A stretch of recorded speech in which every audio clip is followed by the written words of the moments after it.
चला तर मंडळी, आज घरातून दुपारच्या जेवणासाठी अस्सल मराठमोळ्या जेवणाची फरमाईश आली। मी सुद्धा पदर खोचून लागलेच की कामाला। मग मंडळी, आपलं रोजचं जेवण आरोग्यदायी बनवायचं असेल तर फक्त चव नव्हे, तेलही शुद्ध असावे लागते बरं का। म्हणून मी आता भरपूर केमिकल असलेलं रिफाइंड ऑइल वापरणं बंद केलं आहे आणि आता मी वापरते 5 पारंपरिक तेलांचं संतुलित मिश्रण असलेलं श्री रामकृष्ण ऑइल मिल्स यांचं हेल्थ टिप पॅक लाकडी घाण्याचं तेल। या तेलामध्ये आहे शेंगदाणा, करडई, नारळ, तीळ आणि जवस या 5 आरोग्यदायी तेलांचं एकत्रित मिश्रण आणि तेही पारंपरिक लाकडी घाण्यात काढलेलं। हे फक्त तेल नव्हे, पारंपरिक पोषण आहे। तेलात जिरे, मोहरी, कांदा, कढीपत्ता, ठेचलेलं मिरची, लसूण छान परतून घ्यायचं।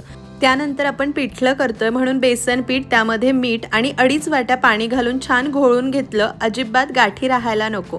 मंडळी, आज घरभर सुगंध खूप सुंदर येतोय बरं का, कारण तब्बल 75 वर्षांची परंपरा असलेलं हे शुद्ध, नैसर्गिक, रसायनमुक्त श्री आर.के. ऑइलचे तेल वापरल्याने माझ्या प्रत्येक पदार्थात असतो खास सुगंध, चव आणि भरपूर पोषण मूल्य। लाकडी घाण्यामुळे सर्व पोषण घटक टिकून राहतात आणि आरोग्यास फायदेशीर पोषण मूल्यांचा नैसर्गिक साठा आपल्या थाळीत येतो। खमंग पिठलं आणि भाकरी तयार झाली। आता तुम्ही सुद्धा प्रत्येक जेवण बनवा आरोग्यदायी, चविष्ट आणि शुद्ध। म्हणून दिलेल्या लिंकवरून आजच खरेदी करा Shri Ramkrishna oil mills health tip pack. तेल नव्हे, पारंपरिक पोषण, कारण ओरिजिनल ते ओरिजिनल असतं।